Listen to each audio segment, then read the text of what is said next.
Bonjour, il y a l'ennemi.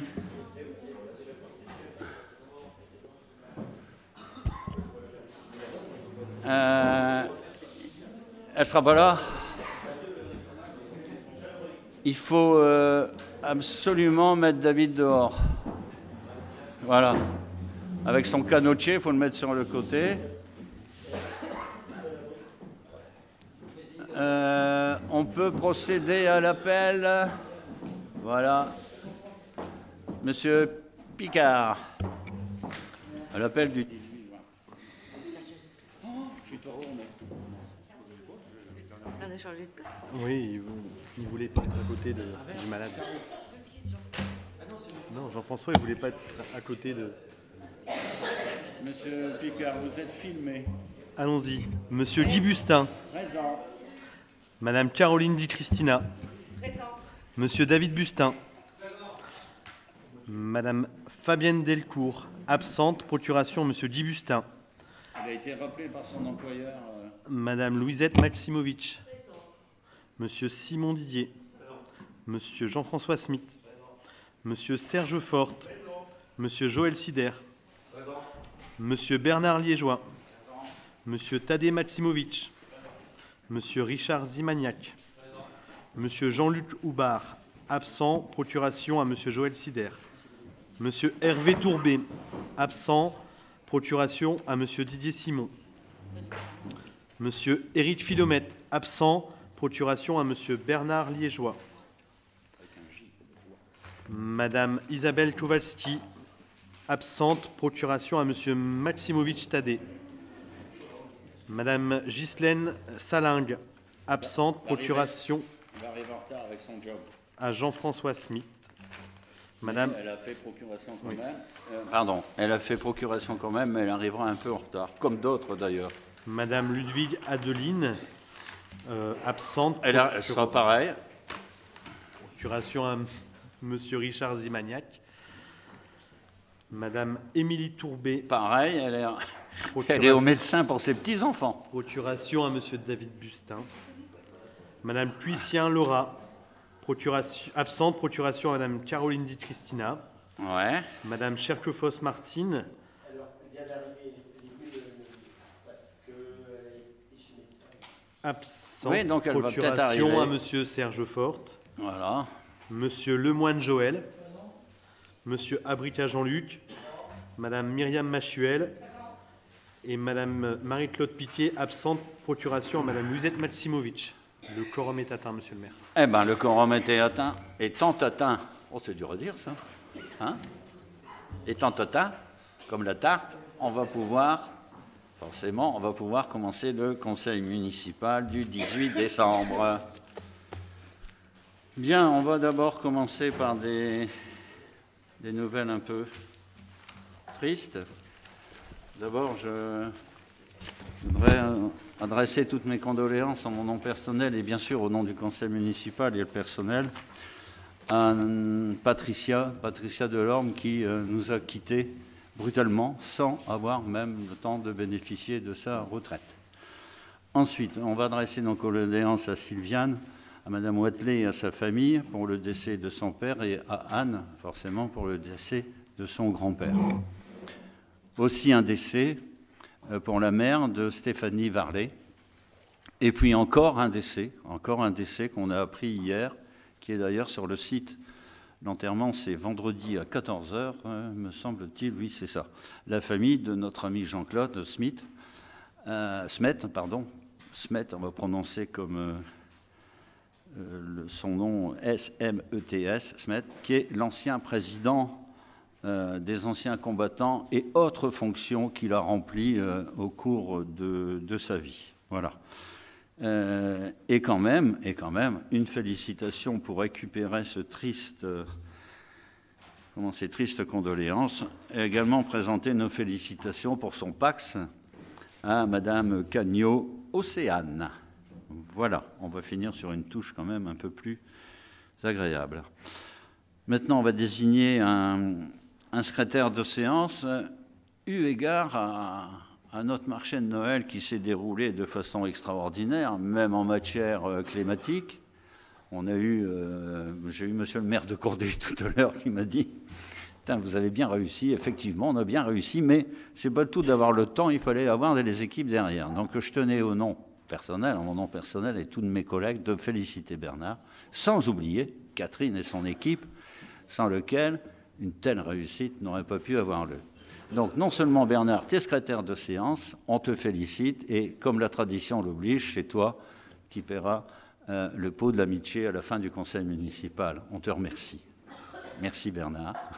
Il y a une émission.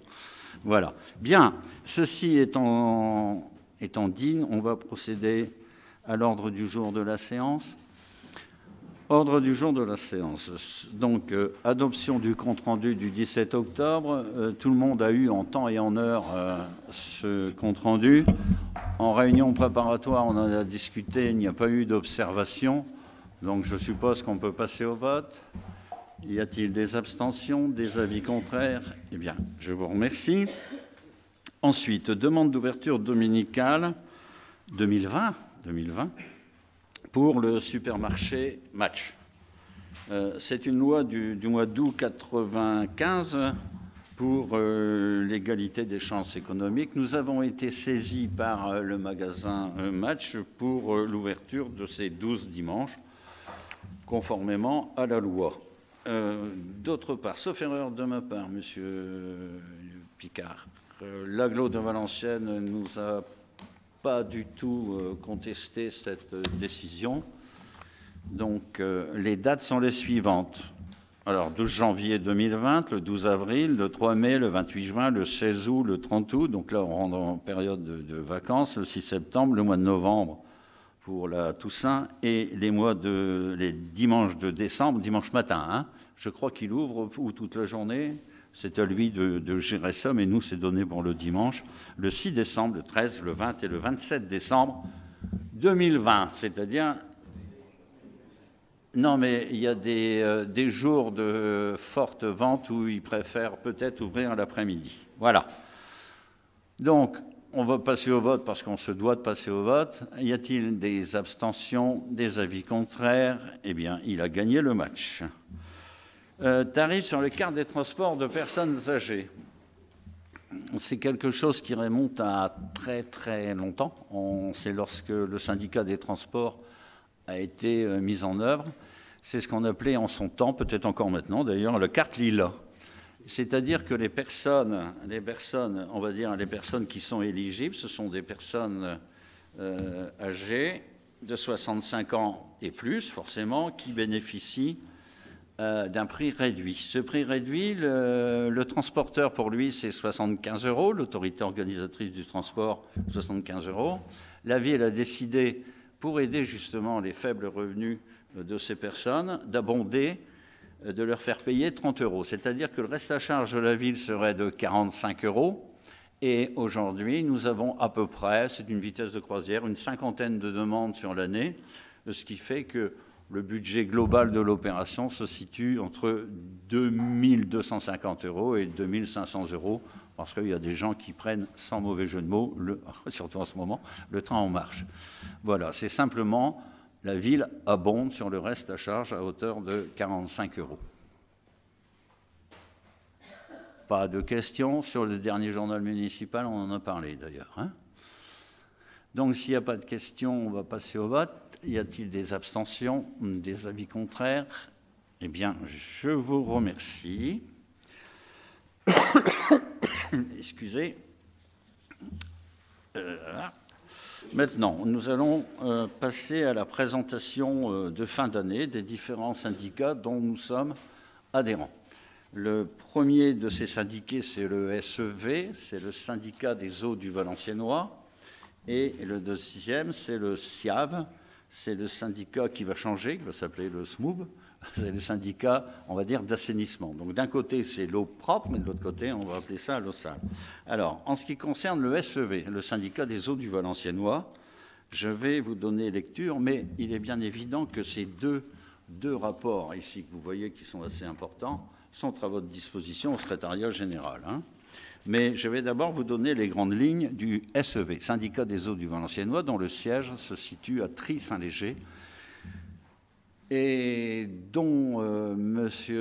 Maximovitch et M. Sider sont aussi représentants avec votre serviteur. Donc, à l'intérieur de ce syndicat des eaux du Valenciennois, il y a, on va dire, deux entités. La première entité, c'est le CIRVAEP, et la deuxième, c'est le SIDERC. Celle qui nous concerne, c'est le SIDERC, c'est-à-dire la ville de Condé-sur-Escaut, Écopont, Fresnes, Ernie et Vieux-Condé, qu'ils ont rejoint, je crois que c'était avant 2014, ou à la limite, c'est ça, hein, à la limite de 2014, l'ancienne mandature, donc pas nous, l'ancienne mandature, avait trouvé utile, à juste titre d'ailleurs, de rejoindre ce syndicat des eaux. Alors, le SIDERC, c'est quoi en réalité? Pour vous donner des chiffres, l'eau distribuée provient d'une usine de production, forcément, des fourrages. Elle produit 726 521 mètres cubes. Ça, c'est pour l'année 2018. Il y a 3 réservoirs ou des bâches en plus d'une capacité totale de 2800 mètres cubes. Je vous rappelle, pour faire une proportion, 1 mètre cube d'eau égale 1 tonne. Hein, DJ, toi qui es dans les pompons. Donc, ça correspond à peu près 2800 mètres cubes à 2800 tonnes d'eau. C'est énorme. On a en réseau, c'est-à-dire en tuyau, 236 km 400 de réseau. On a 14 106 branchements, dont 138 qui restent encore en plomb. Ça ne veut pas dire qu'il y a des habitants derrière qui sont toujours en plomb. C'est peut-être des maisons inoccupées et anciennes dont le réseau a été constaté et qui sera modifié dès la prochaine ouverture. Et ça représente 15 278 abonnés. Hein, sur un branchement, on peut avoir 2 abonnés si c'est un type d'appartement. Ensuite, encore quelques chiffres. Je n'ai pas voulu trop vous en donner parce que c'est assez lourd quand même. Il faut savoir que le renouvellement qu'on a réalisé au cours de l'année 2018, on a réalisé en mètres linéaires 850 mètres de branchement pour accéder à l'habitation, ou tout au moins au front à rue. Et ça représente 181 logements, branchements. En ce qui concerne le nombre de branchements qu'on a supprimés, cumulés depuis 2008, c'est-à-dire en 10 ans, en 11 ans, on a déjà supprimé des branchements vétustes, plomb, avec des fuites, des choses comme ça. On en a enlevé 1841. Le nombre de branchements en plomb qu'on a supprimé, on en a supprimé 7, donc c'est vraisemblablement des maisons anciennes qui étaient encore branchées au plomb. Un nouvel occupant est arrivé, on s'est mis en conformité, donc il y en a 7. Le nombre de branchements en plomb qui reste au 31 décembre est donc de 138. Voilà. Et le taux de branchement en plomb restant, ça représente tout juste 1% de l'ensemble du syndicat. Ensuite, en ce qui concerne toujours le SIDERC, le plus important, c'est de donner un prix de l'eau. Au 1er janvier 2018, le prix du mètre cube d'eau, c'est-à-dire la tonne d'eau, hein, était de 2,63 €.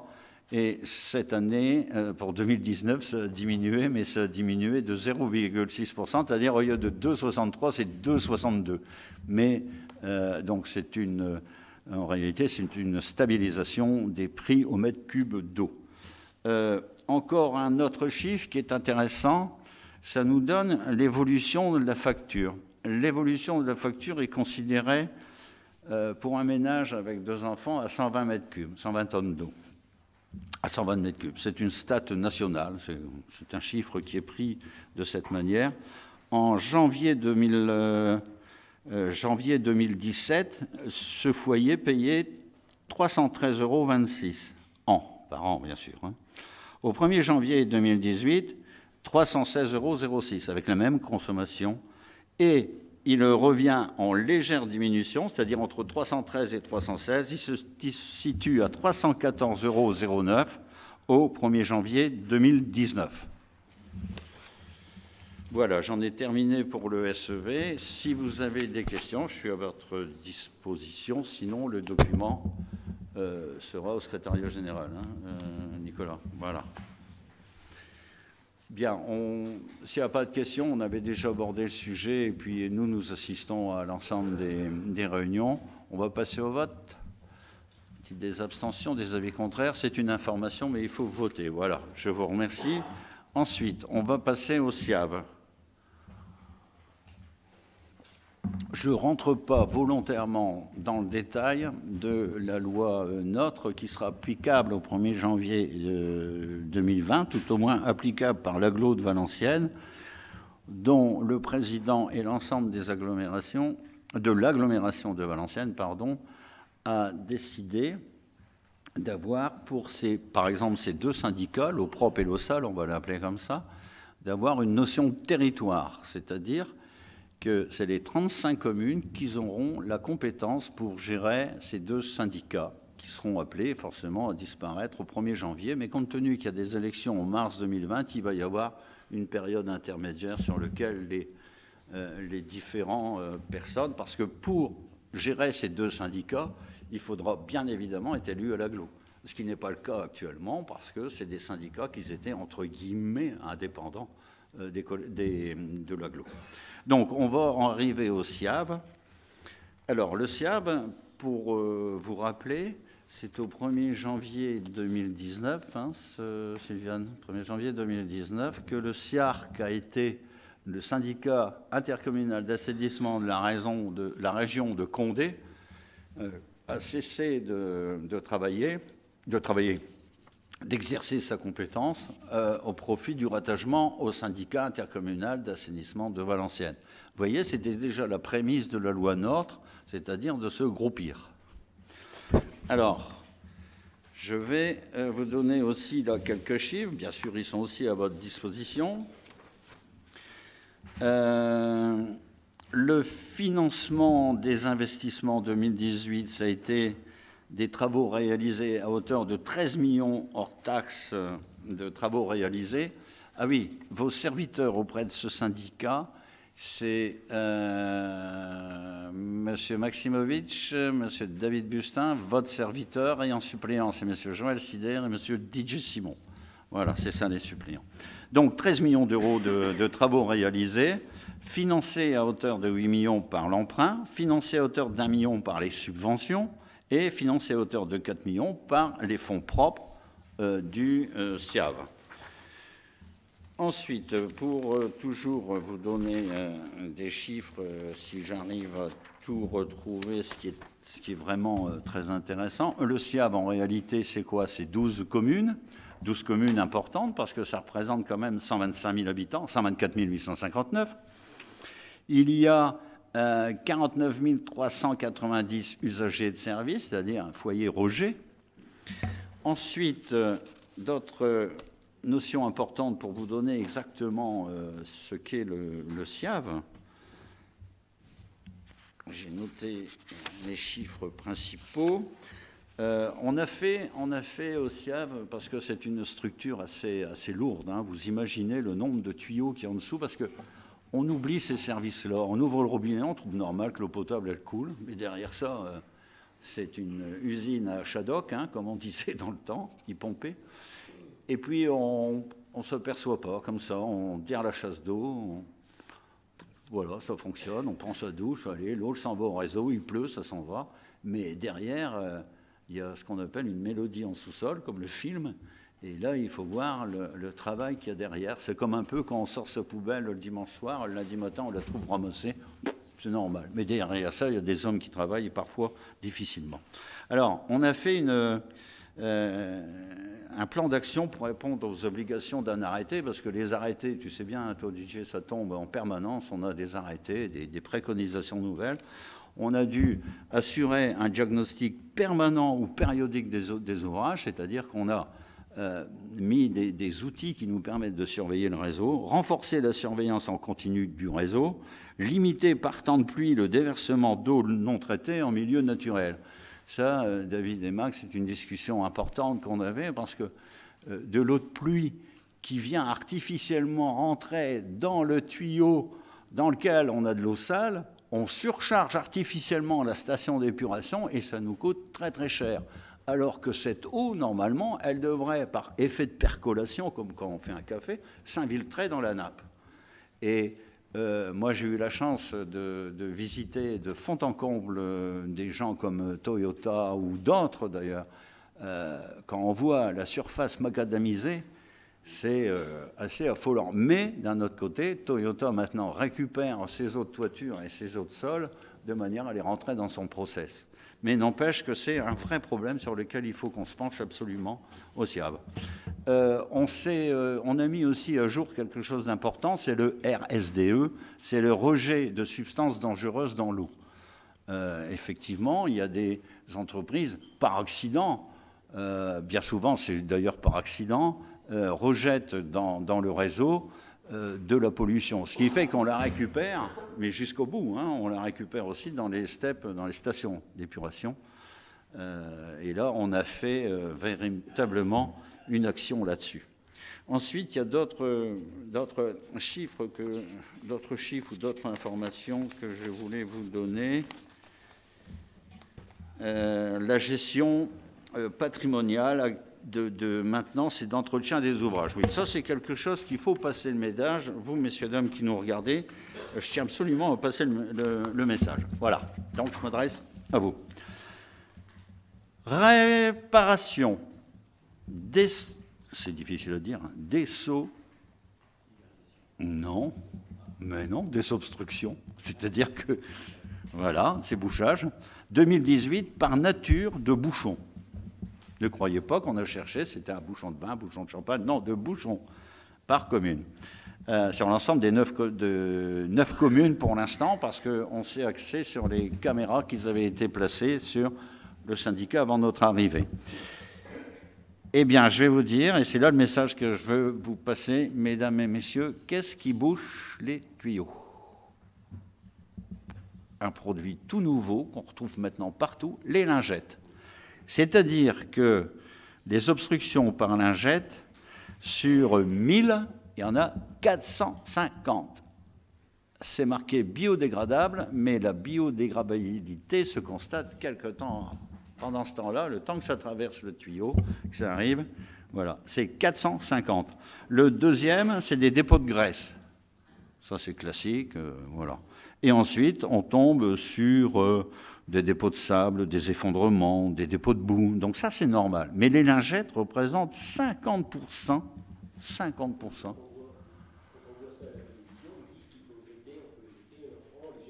Oui. Et il y a une action qui est en train d'être lancée au niveau forcément gouvernemental et puis au niveau des syndicats. Parce que le petit WC qui est dessiné, qu'on peut jeter, ouais, mais le temps que ça biodégradable dans le temps, mais pas dans l'immédiat, donc ça bouge. Surtout les habitats verticaux. Hein. Donc voilà ce que je voulais passer le message. Et puis, toujours, ce SIAV est à votre disposition. Si vous avez des questions, n'hésitez pas, mais on les a déjà abordées. Donc on peut passer au vote comme quoi vous avez eu connaissance de ces 2 rapports d'activité 2018. Y a-t-il des abstentions, des avis contraires? Eh bien écoutez, je vous remercie et soyons vigilants avec ces lingettes. Présentation du SEV, c'est fait. Présentation du SIAV, c'est fait. Alors...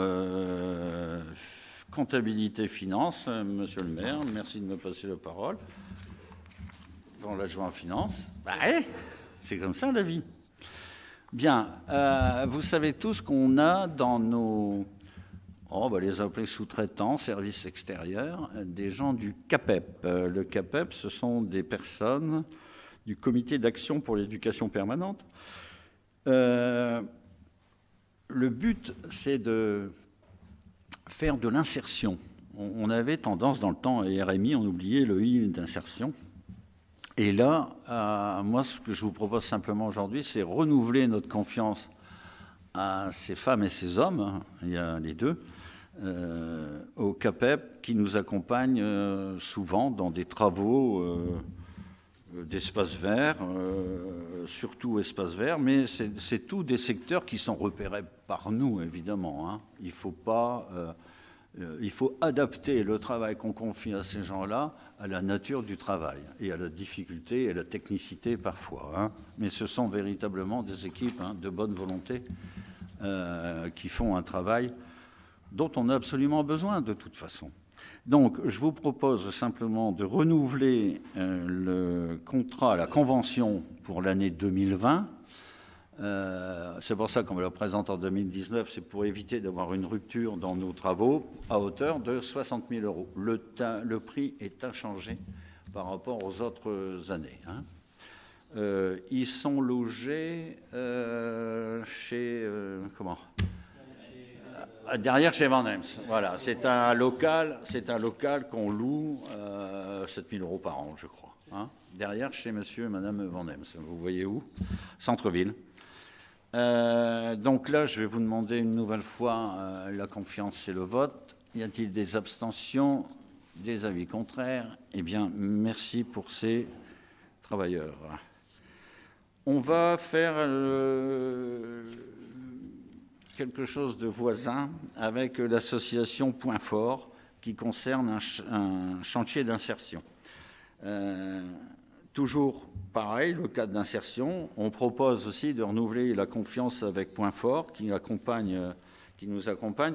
Alors, Point Fort, si on veut faire la balance entre le CAPEP, on va dire que c'est l'espace vert, et Point Fort, on va dire que c'est plutôt le bâtiment. Bâtiment hors toiture, hors électricité, tout ce qui est d'abord toiture parce qu'il y a le danger, et l'électricité parce qu'il y a une conformité à respecter par rapport au texte. Voilà. Donc, Point Fort, ce sont des gens qui, par exemple, sont en train de faire les futurs ateliers municipaux, qu'ils ont refait le mur pour ceux qui ont été à côté de la cantine et tout ça. Ça paraît pas, c'est des petits chantiers d'insertion, mais quelquefois, c'est des grosses opérations pour eux. Les rampes d'accessibilité, oui, par exemple, ici, là, dans le cours de la mairie, donc la bibliothèque. Donc vous voyez que ce sont des gens qui, à travers ces chantiers-là, on est vraiment un chausse-pied pour entrer dans la vie professionnelle. Parfois, on commence à les apprendre à arriver à l'heure au boulot. Hein. Bien sûr, c'est compliqué parfois. C'est vraiment un travail particulier. Et on est fiers à Vieux-Condé de maintenir cette tradition. Alors, 60 000 €, c'était pour le CAPEP, tandis que c'est 40 000 € pour Point Fort. Il est bien évident que, par exemple, à l'ancien local des pompiers en face, les châssis, c'est nous qui les achetons et tout ça, et eux mettent en œuvre. Hein, c'est pour ça que la somme paraît différente à celle du CAPEP, mais les matériaux sont achetés et fournis par la ville. Non, puis le personnel est tout à fait différent. Hein. Donc, là-dessus, idem, on va passer au vote pour ne pas avoir de rupture, par exemple, dans nos chantiers en cours. Y a-t-il des abstentions, des avis contraires? Eh bien, écoutez, je vous remercie. Convention partenariat entre la ville et la CSRV. La CSRV, c'est l'association des centres sociaux de la région de Valenciennes qui se situe rue Tabary, hein, à Vieux-Condé, depuis 2007. Donc c'est quelque chose qui remonte quand même à 12 ans maintenant. Hein. On travaille, la ville travaille avec la CSRV pour porter des projets socio-culturels. Il y a été un moment, il y avait c'était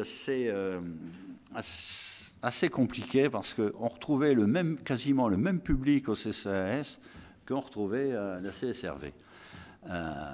Et donc, on a dû un peu repartager ces différentes compétences. Hein. Alors, une convention est toujours définie avec en particulier la CAF, hein, et puis les différents partenaires. Et puis, on vérifie bien évidemment l'éligibilité de ces actions qu'on fait ensemble. Et pour ce faire, on participe financièrement à ça. Je vous dis tout de suite, si nous n'avions pas cette structure porteuse, ça nous coûterait plus cher. Parce que la CAF reconnaît le fait de passer par cette structure, ou d'autres hein, d'ailleurs, mais la CSRV, c'est celle qui est ici, qui est à Condé, qui est à Rennes, qui est partout dans le secteur, ça veut bien dire, hein, Valenciennes.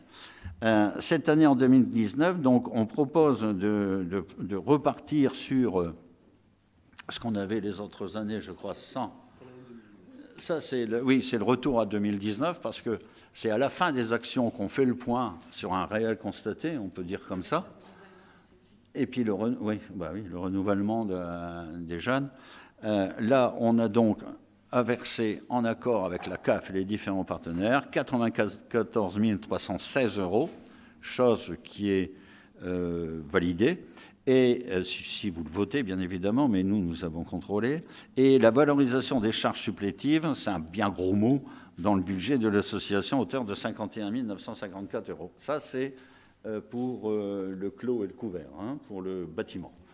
Le chauffage, l'eau, l'électricité, enfin différentes choses comme ça. Donc ça, c'est 2019. Et puis l'année, c'est pour un contrat de 2021 ou 2022 ? Non, mais ouais, c'est la période, c'est toujours 3 ans, je crois. Ouais, c'est de 2022-2023. Donc, idem, là, c'est du réel constaté. Donc, si vous voulez bien, y a-t-il des abstentions, des avis contraires ? Eh bien, je vous remercie.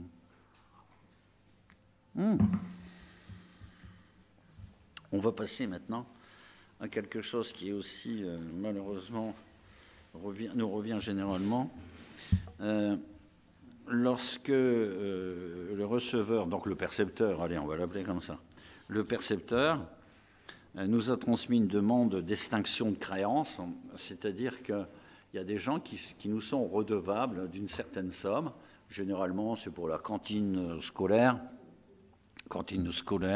centre aéré, bon, vous voyez, des choses quotidiennes.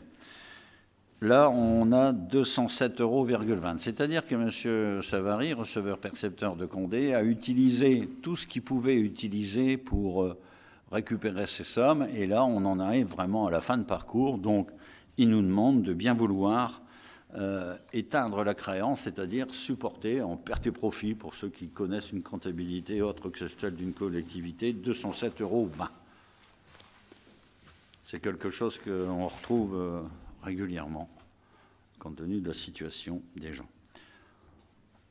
Pas d'objection, abstention, avis contraire. Merci. Alors là, c'est admission en non-valeur.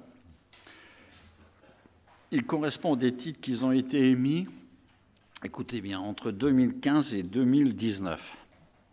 Pourquoi cette période est assez longue ? Parce que il y a des recherches qui sont faites, des possibilités peut-être de mettre en recherché quelqu'un qui pourrait nous payer, une organisation, ou des parents, des choses comme ça. Donc cette somme, on a la ventilation, hein, c'est de la halte garderie pour 141 €, c'est de la cantine pour 113 €, pour 49 €, c'est le centre de loisirs pour 297 €, centre de loisirs pour 12 €, occupation du domaine public pour 10 €, ça doit être un échafaudage ou un marchand à la sauvette comme ça.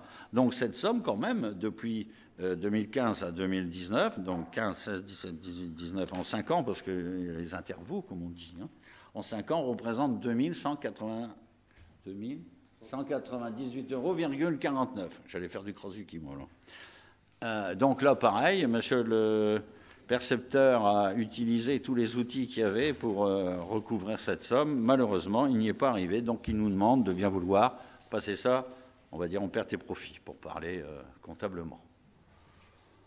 Donc, si lui n'y est pas arrivé, je ne vois pas pourquoi nous, on y arriverait. Donc, je vous demanderai de bien vouloir m'accorder votre confiance. Y a-t-il des abstentions, des avis contraires ? Eh bien, je vous remercie. On vient de parler du décès de Jean-Claude, président des anciens combattants. Et puis, les anciens combattants, du fait qu'il n'y avait plus, c'est comme dans toute association, ensuite c'est M. Monnier qui est décédé, et il faut bien trouver un président. Et comme on a affaire forcément à une population d'anciens combattants vieillissante, à peu près plus de 80, c'est ceux qui ont fait l'Algérie, on ne trouve plus beaucoup de volontaires. Mais le problème, et en dehors de celui-là qui est important, c'est que les veuves de ces anciens combattants, généralement militaires, résistants et autres, n'ont plus payé leurs cotisations en 2019. quand la section, parce que ça s'appelle une section, la section des anciens combattants de Condé a appris ça, elle est venue me voir en disant « Attendez, monsieur le maire, ça paraît pas, mais c'est grave, parce que ces dames, ces veuves, sont des ayants droit, et à partir du moment où la cotisation est payée, n'ont plus droit à rien. C'est-à-dire, s'ils ont besoin d'une aide, ils ont besoin d'un prêt d'honneur, de quelque chose comme ça, ils n'y ont plus droit. Donc, qu'est-ce qu'a fait Condé, avec mon autorisation ? Ils ont dit, ben, c'est pas grave, nous, on va se substituer en payant les cotisations en lieu et place de ces gens-là, de façon qu'ils bénéficient de leurs droits. Parce qu'ils les perdaient définitivement. Hein. Il fallait qu'il y ait une continuité. Ce qui fait que, en réalité, les anciens combattants de Condé et les anciens combattants de Vieux-Condé sont devenus les anciens combattants, on va dire, du pays de Condé. L'appellation, je crois qu'ils vont me la changer. C'est ce qu'on appelle une absorption-fusion, c'est-à-dire qu'ils vont s'absorber mutuellement et ils vont se fusionner.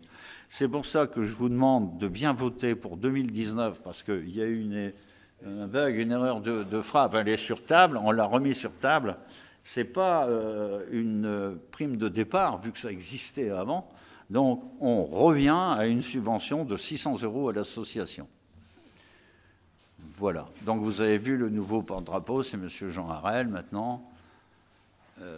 C'est donc ça va permettre à l'association de revivre. Et pour votre information, Vieux-Condé est plus nombreux que Condé. Ça, c'est une information importante. Pas de questions sur ce principe de récupération 2019 pour bénéficier des droits. Donc, on va passer au vote. Y a-t-il des abstentions, des avis contraires? Eh bien, écoutez, je vous remercie.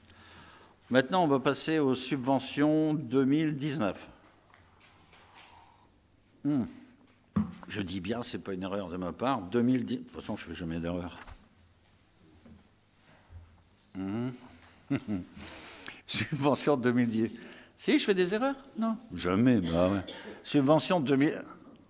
Bonjour, mademoiselle.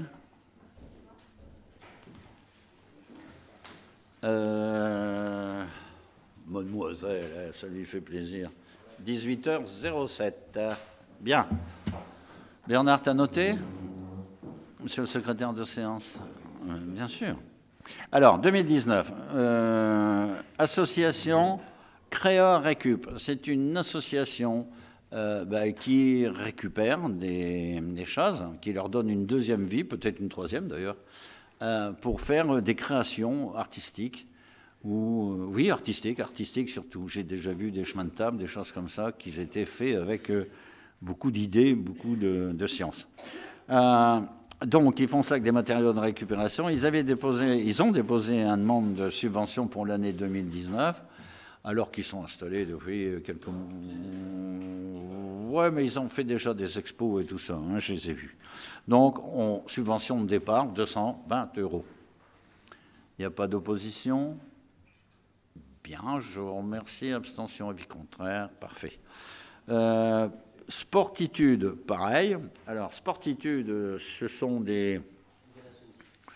une nouvelle asso qui a constaté qu'il y avait un besoin réel pour des 11-18 ans. Et d'ailleurs, je crois que ce besoin qui a été découvert, ils vont peut-être prolonger au-dessus. C'est pour ça qu'on les a incités, avec David, on les a incités à être plus large dans la détermination de son statut, d'aller jusqu'à 25 ans, et pourquoi pas plus. Enfin, ça, on verra au fur et à mesure. Il vaut mieux avancer prudemment que d'un seul coup. Donc, c'est un accueil de jeunes de 11 à 18 ans qui ont besoin de faire du sport, sans forcément être attaché à une fédération, une licence, mais qui peut déboucher après sur ça. Autrement dit, ça peut être un vivier pour certaines associations, découvrir des gens qui sont valables et qui sont intéressés. Donc, idem, Sportitude, subvention de départ, 220 €. Y a-t-il des abstentions, des avis contraires? Je vous remercie. On continue, mais là, on tombe dans un gang. Voilà, l'association Gang 59, G-A-N-G, association de musiciens qui sont qui vous mettent le feu. Qu'est-ce qu'il y a? Qui mettent le feu. Ils mettent le feu, c'est Johnny. D'où l'extincteur la dernière fois, voilà. Et ils ont déposé une demande de subvention pour l'année 2019. En réalité, c'est une émanation de l'école de musique qui s'est créée comme ça en association rock'n'lover. Non, roller, ils vont se casser la gueule. Jouer de la musique en faisant du roller, c'est quand même assez compliqué. Donc c'est une association qui est essentiellement passionnée par des musiques de rock, et en particulier celle de Chauny, à l'idée. Alors je vous propose aussi pareil de leur accorder une subvention d'un montant de 220 €, montant de départ de subvention. Y a-t-il des abstentions, des avis contraires? Eh bien, je vous remercie. Alors, traditionnellement, tous les ans, on a cette même demande d'avance de subvention. Idem pour le CCAS et pour le foot. Le CCAS est dans l'attente de la subvention globale pour continuer ses actions et son job. Et Vieux Condé Foot, là aussi, c'est pareil, parce qu'avec des associations sportives, on a toujours le même décalage. C'est-à-dire que nous, on est en année civile du 1er janvier au 31 décembre, et eux, généralement, ils sont de septembre à juin. Voilà, ce qui fait qu'il y a un décalage. Donc, je vous demanderai de faire comme nous faisons d'habitude, mais on va voter 2 fois quand même. Pour Vieux Condé Foot, 2 000 € d'avance. Ah non? 20 000 en 2 versements. Oh bon? Bon, allez. 20 000 en 2 versements. 10 000 en janvier, c'est-à-dire demain, et 10 000 en mars. Il faudra voir Catherine, c'est fait. Et ensuite, le CCAS, 130 000 € par mois. Je vous rappelle que la subvention à peu près du CCAS est de l'ordre de 450 000 €. Madame Watley, j'ai bon? 2019. Ah, vous voyez que je ne suis pas menteur.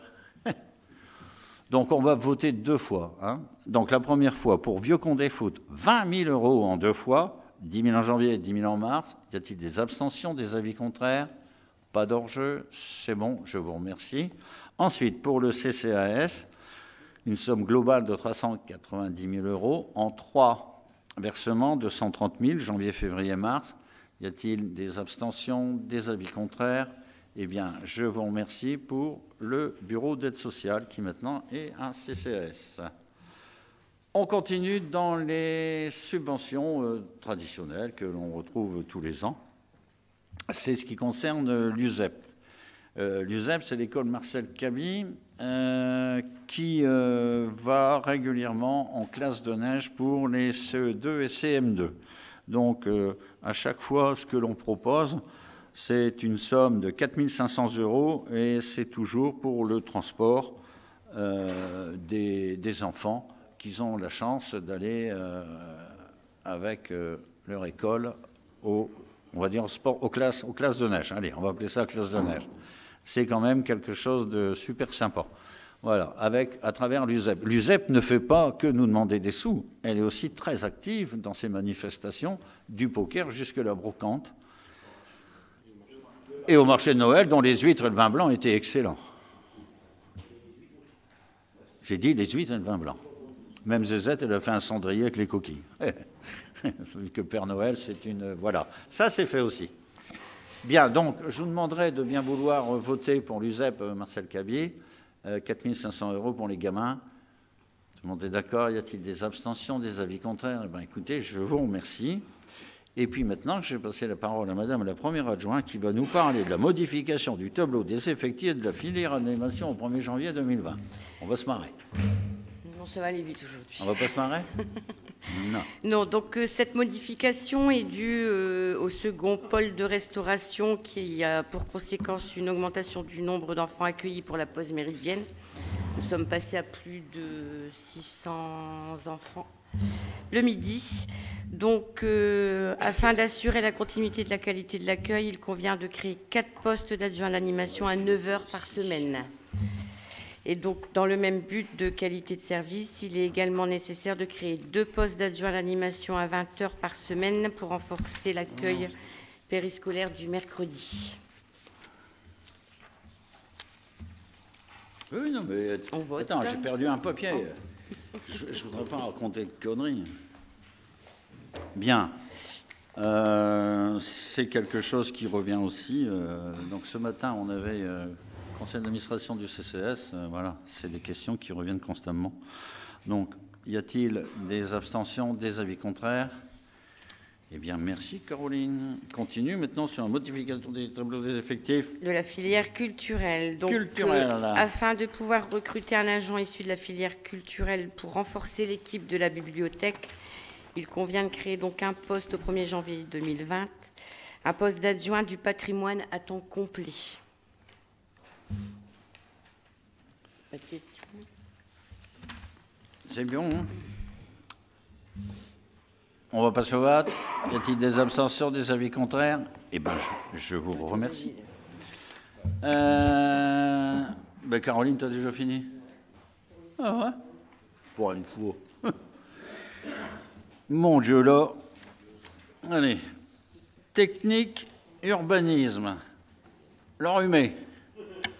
Merci. Merci, monsieur le maire. Excusez-moi à l'avance. Je ne comprends pas ce que tu dis. Excusez-moi à l'avance si je... En plus, je m'entends parler dans mes oreilles, c'est une catastrophe. Excusez-moi à l'avance si je bug.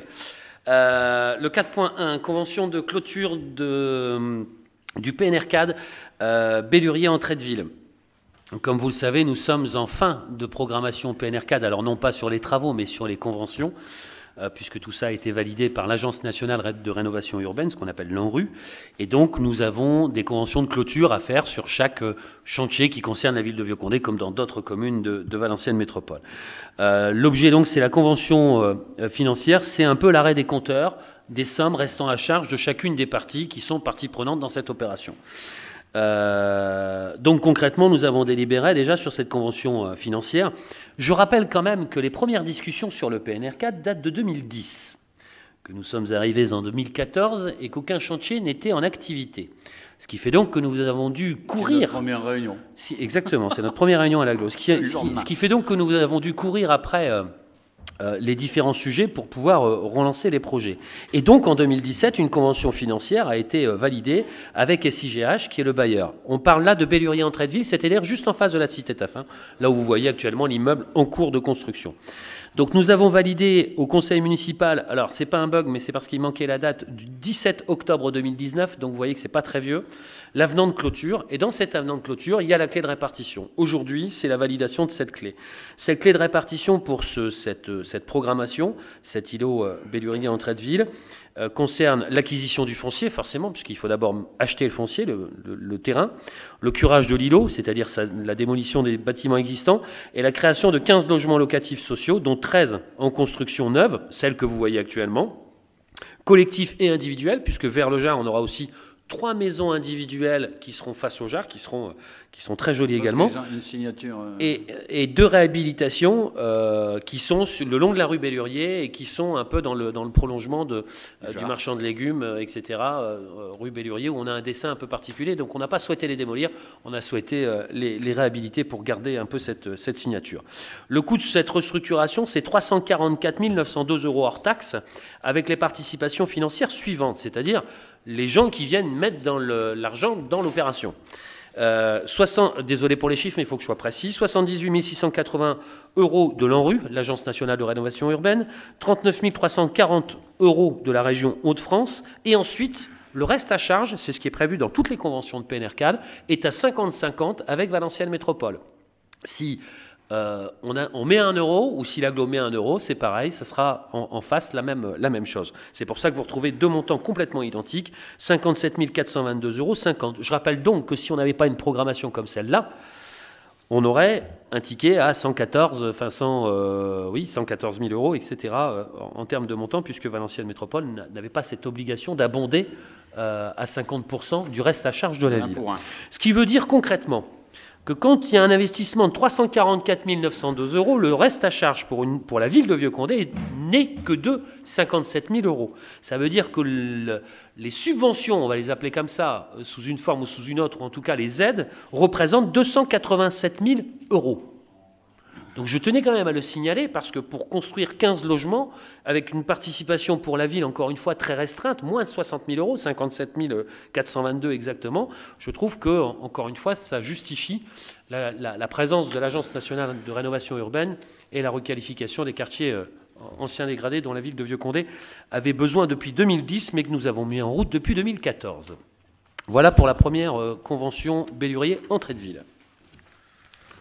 Bien, s'il n'y a pas de questions, on va passer au vote. Y a-t-il des abstentions, des avis contraires? Eh ben, je vous remercie. Point 2. Là, on va parler de qualification Gambetta d'Hervaux. Oui, alors c'est un peu le même mécanisme, à part qu'on n'est pas sur les mêmes montants, parce que l'îlot Gambetta d'Hervaux, tout le monde le connaît aussi. La rue Gambetta est en travaux actuellement. Donc je rappelle le principe. On a là aussi un intérêt communautaire.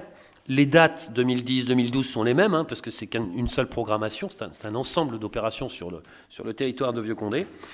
Et là aussi, les différentes conventions ont été validées en 2015, le 13 avril 2015 très exactement. Donc là aussi, les choses commencent en 2010, mais on dépoussière le projet.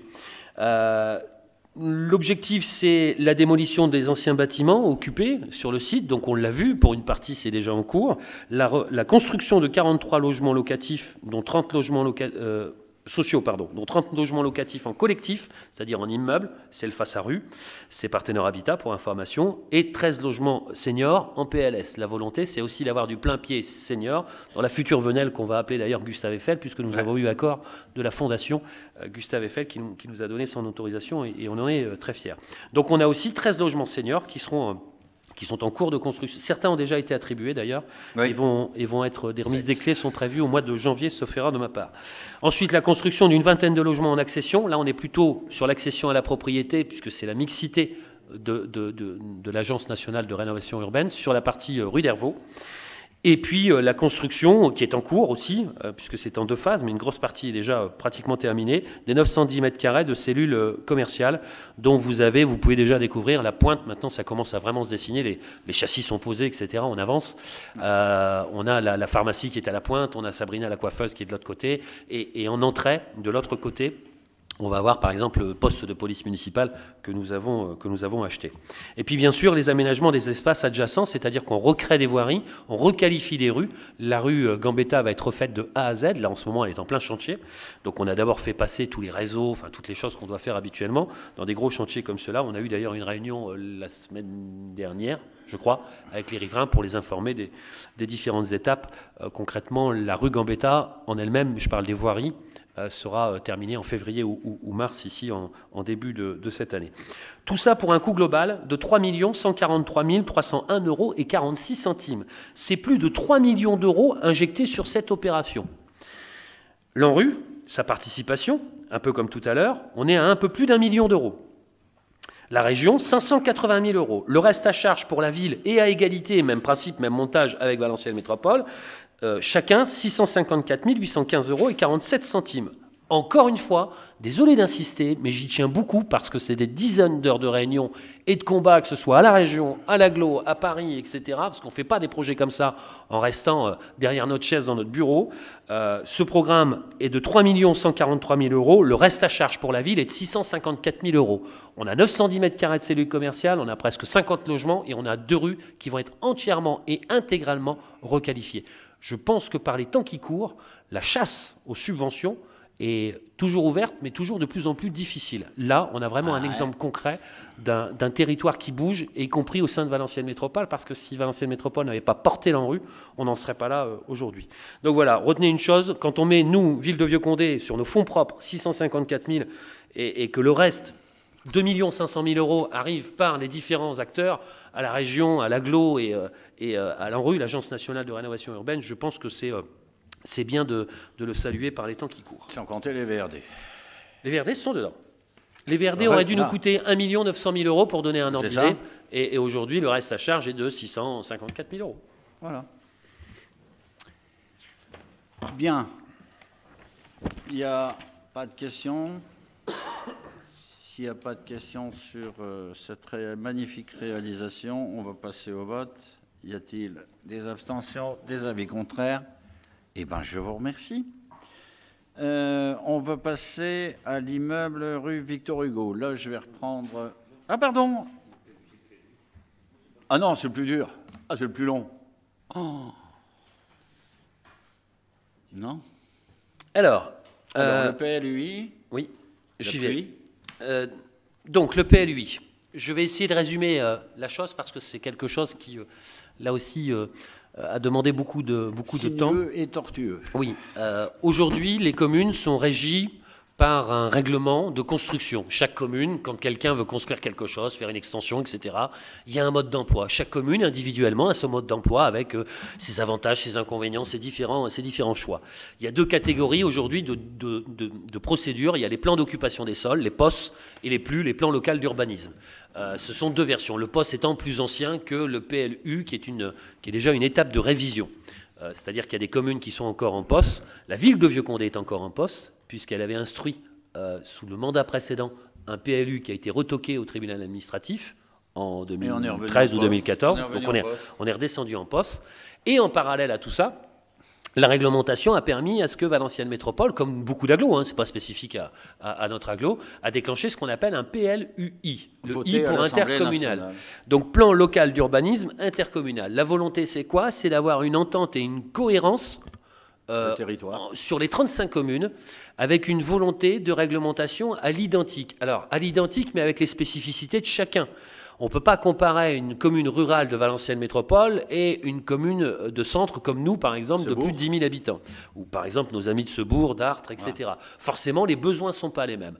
Donc vous avez un tronc commun qui est le PLUI, qui est, on va dire, l'ossature. Et ensuite, vous avez des règlements spécifiques appliqués pour tel ou tel secteur. Donc on ne parle plus de communes, mais on parle de secteurs. Et selon la taille des secteurs, les besoins urbanistiques sont forcément pas les mêmes. Donc tout ça pour vous dire, alors je vais passer toutes les étapes des réunions qu'on a eues, mais concrètement par délibération, donc le PLUI a été élaboré forcément avec les différentes collectivités, les 35 communes, plus les PPA, ce qu'on appelle les PPA, les personnes publiques associées, par exemple le CIMOV, qui est le syndicat de transport, qui a son mot à dire, puisqu'il est dépositaire du SCOT, le schéma de cohésion de territoire. Désolé d'être très technique, mais je suis dans l'obligation de vous réciter tout ça. Vous avez aussi les orientations qui ont été posées par Valenciennes Métropole. 4 vice-présidents ont travaillé là-dessus. Dominique Deburge, qui est vice-président au développement économique. Jean-Marcel Grandam, à l'habitat et au renouvellement urbain. Maurice Henbert, qui est au développement rural. Et votre serviteur, David Bustin, sur l'environnement et le développement durable. Nous avons donc établi des orientations, comme le prévoit la loi et le code de l'urbanisme, avec ce qu'on appelle un projet d'aménagement et de développement durable, c'est-à-dire le PADD qui a été débattu. Je vous donne les dates, 24 mars 2017, 12 avril 2018, 7 décembre 2018, en conseil communautaire. Ensuite, le PLU a été transmis courant juin pour consultation auprès des municipalités, c'est-à-dire que le PLUI part de Valenciennes Métropole, est étudié. On fait des ateliers, ce qu'on appelle des unités de travail, et on échange avec les différents services, les élus de chacune des communes, des 35 communes concernées.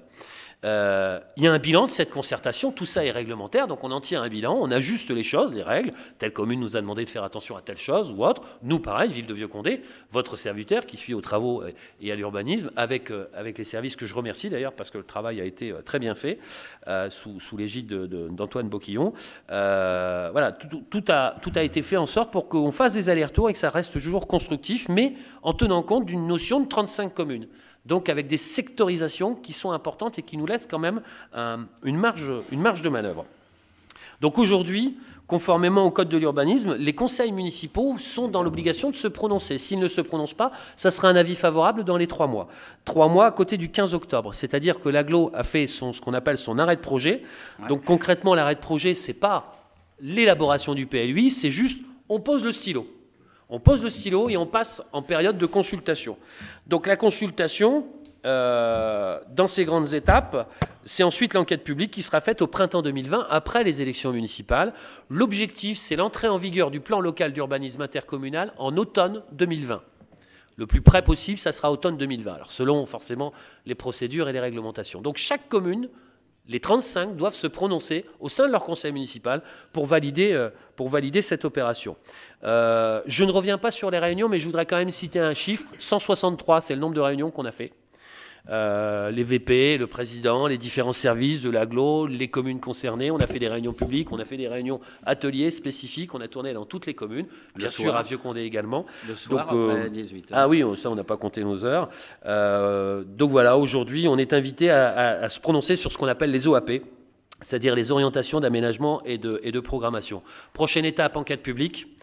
Donc dans cet avis, nous sommes en droit de faire des remarques, puisque nous avons un avis, nous devons nous prononcer. Le but, c'est de ne pas se prononcer contre, puisqu'on va vers ce renouvellement.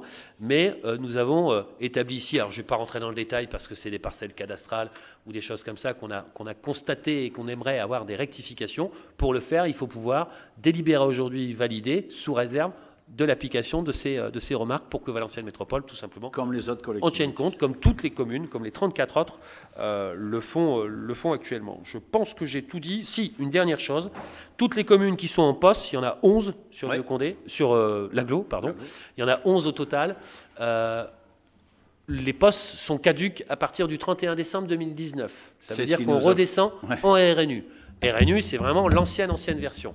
Donc pour faire simple, aujourd'hui, enfin pas aujourd'hui, demain, à l'Assemblée nationale et au Sénat, aura lieu un vote dans la journée de demain sur la prolongation en catastrophe du POS, du plan d'occupation des sols, pour 1 an supplémentaire. Pas spécifiquement non plus pour nous, pour l'ensemble du territoire, puisque c'est le Parlement qui se prononce. Le président de la République aura 15 jours à compter de cette date, c'est-à-dire du 19, pour se prononcer sur l'entrée en vigueur et l'application du décret. Pourquoi ? Parce que si on descend en RNU, c'est tout simplement quand on envoyait nos déclarations au service de la sous-préfecture et on appelait ça la DDE. Et c'était la DDE qui faisait les permis de construire. C'est ça le RNU. Mais aujourd'hui, dans les sous-préfectures, il n'y a plus de service comme cela. Il n'existe plus. Donc on a demandé aux législateurs, que ce soit au Sénat ou à l'Assemblée, de pouvoir statuer là-dessus en disant, voilà, concrètement aujourd'hui, au secours, attention, on a quand même plus de 2000 communes en France qui sont encore en POS, dont la ville de Vieux-Condé. On en a 11 sur le territoire et 70 dans le 59. Donc si tout va bien, je touche du bois, demain ça devrait être voté et c'est ce qu'on appelle une procédure accélérée, c'est-à-dire que le président aura 15 jours pour pouvoir la valider, ce qui permettra à nos services urbanisme actuels de continuer à instruire jusqu'à automne, validation du PLUI. Merci de votre attention. Merci David, et puis merci aussi à Valérie Létard qui a intervenu, qui nous a prévenus, parce que vous savez qu'il y a une commission paritaire entre entre l'Assemblée nationale, les députés et les sénateurs, une mixte paritaire. Et heureusement que ce problème a été soulevé par Madame la vice-présidente du Sénat, parce que là, il y avait un trou, là, on était mal. N'importe qui pouvait faire n'importe quoi sur notre territoire, sur les territoires des gens qui étaient en poste. Voilà. Donc, je voulais au passage la remercier. Donc, vous avez vu toute l'importance et l'urgence. C'est rare d'avoir des trucs d'urgence comme ça en 15 jours du président de la République. Donc, on va passer au vote. Y a-t-il des abstentions, des avis contraires? Eh bien, je vous remercie. On va passer maintenant à un point 4 sur 4, vente de l'immeuble situé 86 rue Victor Hugo. C'est moi qui vais le faire. Pourquoi ? Parce que je suis président du CCAS et maire forcément de la commune. Et ce matin, nous avions un conseil d'administration du CCAS parce que je tenais absolument que cette décision qu'on va prendre, là, elle soit concomitante. C'est-à-dire qu'en même temps, le CCAS, qui est le propriétaire ancien du bâtiment, et la ville, parce qu'un CCAS n'a pas le droit de faire des ventes comme ça sans l'accord de la collectivité, c'est l'immeuble du lunetier, de l'opticien. Vous voyez, juste à côté de l'opticien, c'est la maison de Jean-François. C'est ça, Jean-François, c'est ta maison? Ta maison quand tu étais tout petit. Ah oui, tu avais 6 mois.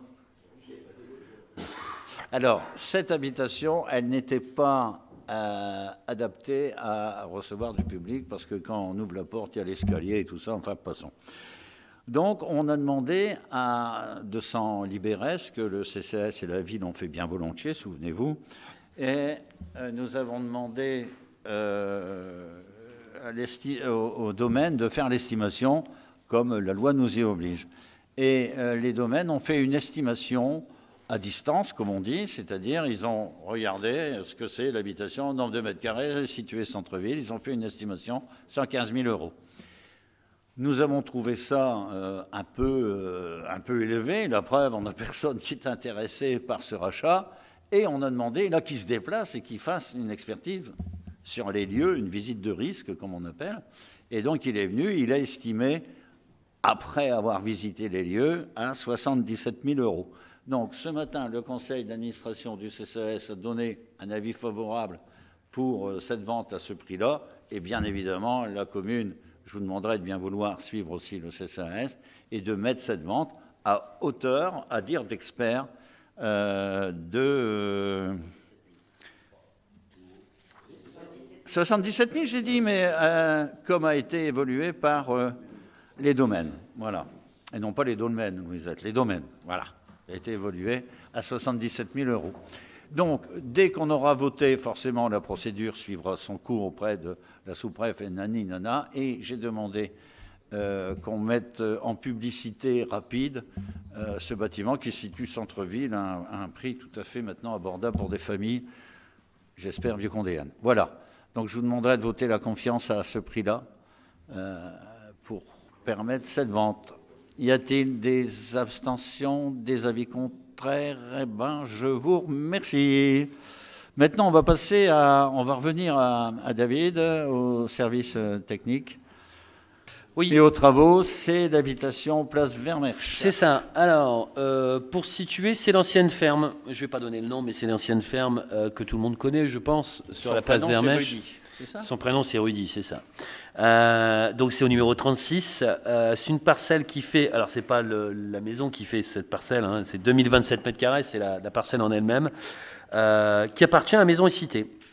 Et qui nous demande, conformément au Code de la construction, l'autorisation préalable d'une démolition. Alors forcément, ça a été déposé d'abord à la DDTM, c'est la réglementation. Et lorsqu'un bailleur est propriétaire d'une habitation et qu'il souhaite la démolir, il doit préalablement consulter et avoir un avis du conseil municipal. Donc forcément, cette ancienne ferme est dans un état très... Enfin, c'est proche de l'eau. Il n'y a plus rien qui tient. Donc la volonté, c'est que demain, on se retrouve avec un terrain nu qui est constructible intégralement, et qui est forcément très intéressant. Je pense qu'on y reviendra sur d'autres sujets. Donc c'est l'autorisation de démolir. Ouais, cette habitation avait un avantage, c'est qu'il y avait du parking devant, il y avait un peu de parking dans la cour intérieure, elle avait un cocher particulier parce qu'elle était en L, et l'avantage, si ça avait été un restaurant ou un truc comme ça, c'était un peu mon rêve, il y a un passage derrière qui permettait aux camions d'arriver sans gêner la circulation devant.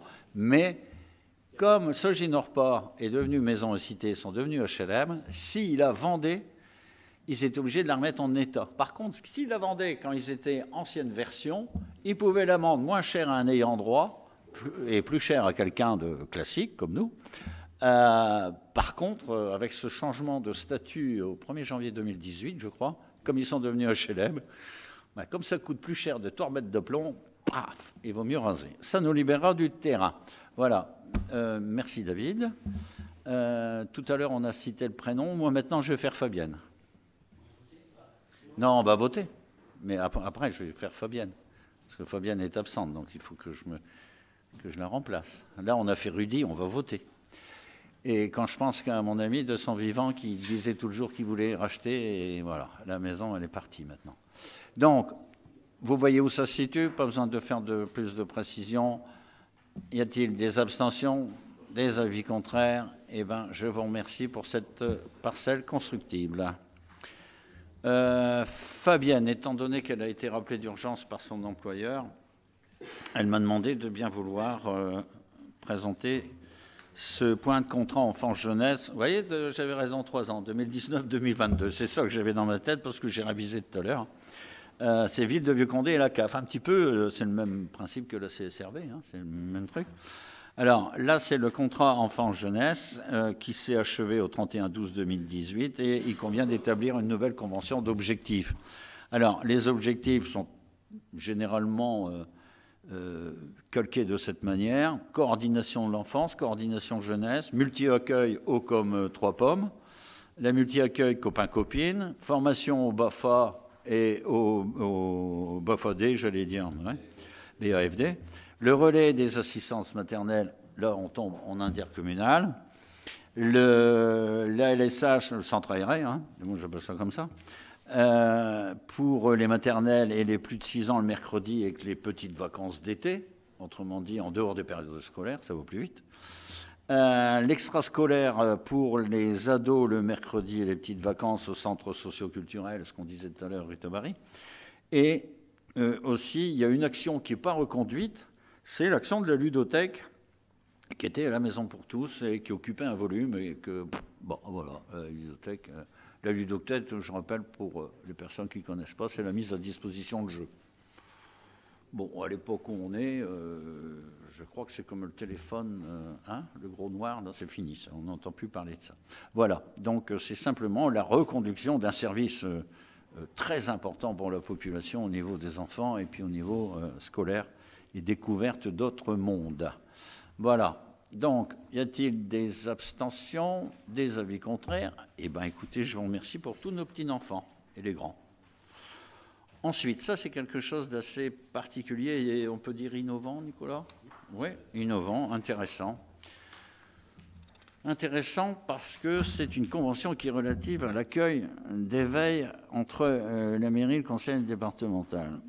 Si vous voulez, lorsqu'on fait un repérage d'une famille, mais surtout via l'enfant, on s'aperçoit qu'il y a un problème au niveau de l'enfant et forcément de la famille. On a donc choisi d'adhérer à cette convention parce que les travailleurs sociaux, avec le département, les travailleurs sociaux du département, ils vont orienter l'enfant et sa famille vers nos structures, des petites enfances et autres, hein, tout ce qu'on a besoin. Et c'est surtout ça qui est intéressant, afin de favoriser l'intégration sociale et d'optimiser l'enfant et l'accompagner avec sa famille. C'est-à-dire qu'on ne va pas prendre d'un côté la famille et d'un côté... Non, c'est vraiment l'ensemble qui va être suivi par nos partenaires traditionnels, dont l'UTPAS et autres. Hein, et nos structures à nous, forcément, aussi. Hein. Donc, je crois que ça, c'est quelque chose... je ne vais pas dire innovant, mais c'est un réel besoin pour notre ville et pour d'autres villes, bien sûr, qui constatent comme nous ces problèmes d'enfants et de familles malheureuses et autres.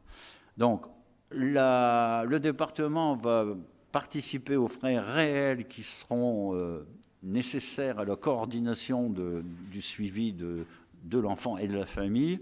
Et en plus, étant donné qu'on sera, on va dire, maître d'ouvrage, si on s'exprimait comme ça, on aurait des frais annexes et nous percevrions, pour nous dédommager, 20% de cette somme allouée pour nos frais divers et variés. Voilà, donc c'est quelque chose qui me tient à cœur, les familles et les enfants. Donc je vous demanderai de aussi bien vouloir voter cette convention relative à l'accueil et surtout à l'éveil des enfants. Voilà. Y a-t-il des abstentions, des avis contraires? Eh bien, écoutez, je vous remercie de ce partenariat. Maintenant, on va penser... c'est encore pour moi, ça. Le renouvellement du CISPD. Alors, c'est un bien gros mot. Alors, en réalité, le CISPD, c'est quelque chose... C'est... Non, le CISPD, non. Alors, le CISPD, c'est 3 collectivités. Fresnes-sur-Escaut, Condé et Vieux-Condé. En 2020, en avril 2020, ce sera le nouveau maire de Vieux-Condé qui sera président, vu que chaque année, cela tourne. Vous connaissez la cheville ouvrière de tout ça, c'est Sébastien Martin, qui est le coordinateur de ces 3 collectivités. Donc, je vous propose le renouvellement de cette convention tripartite. L'année passée, on a eu une surprise, on n'a pas eu de sous. Avant, on avait 10 000 euros. Maintenant, il n'y a plus de sous. Peut-être que ça reviendra, qui sait. Donc là, c'est pour la période 2020-2021. Toujours l'engagement tripartite.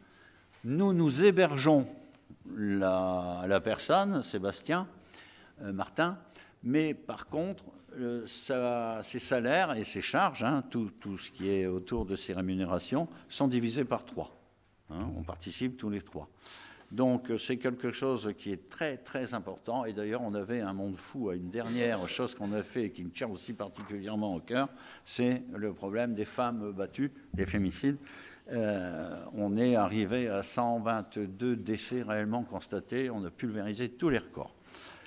Donc je vous demanderai de bien vouloir renouveler notre confiance et on en est très, très satisfait du travail qu'il fait. Il fait aussi le travail, en CISPD, le travail des caméras et de la coordination des différents services de police. Voilà. Je vous propose de donc voter cette continuité. Y a-t-il des abstentions, des avis contraires? Eh bien, je vous remercie pour M. Martin Sébastien et son CISPD. Maintenant, je vais passer la parole à Jean-François qui va nous faire une programmation culturelle. Oh. Merci, Monsieur le maire. Donc, il s'agit ici de voter l'autorisation de la tarification de notre événement culturel désormais récurrent, le salon Playmobil. Inscrit dans le marbre. Voilà. Alors, petite innovation cette année, on a, un peu comme le stipule l'affiche qui était au dos du journal municipal, c'est que cette année, on a partagé l'affiche entre les Playmo et les Lego. Donc, on a Playmo habite Lego. Voilà, parce qu'on a eu quand même pas mal de sollicitations. Les gogo. Donc on va mélanger les deux cette année. On va voir ce que ça va donner. Ça, c'est Astérix, hein, non ? On a toujours la présence du plus grand collectionneur de France, voire du monde, Monsieur Lelier, qui va nous faire le plaisir de revenir, puisqu'il a été très satisfait de notre hospitalité la première année. Voilà, donc la tarification reste toujours symbolique. Elle reste toujours un tarif unique de 1 €. Voilà. Et gratuit pour les moins de 3 ans. Mais 1 €, mais les petits enfants, ils ne payent pas. Non, gratuit pour les moins de 3 ans. Bon. Mais c'est juste symbolique. C'est vraiment un prix symbolique. Tout à fait. 1 €. Et je suis persuadé, celui qui n'a pas 1 €, qu'est-ce qu'il fait? Il passe quand même. Bah oui, on va pas laisser les petits enfants à la porte quand même. Hein. Bon. Donc, je vous demanderai, mais pour faire plaisir à Jean-François, de bien vouloir voter ce Play Big et Playmobil et Lego. Un de ces jours, tu feras quand même pour les filles Barbie? Ouais, mais Barbie. La poupée Barbie, là, il y aura des plus vieux qui vont venir. Qu'est-ce que j'allais dire? On va passer au vote? Y a-t-il des abstentions, des avis contraires?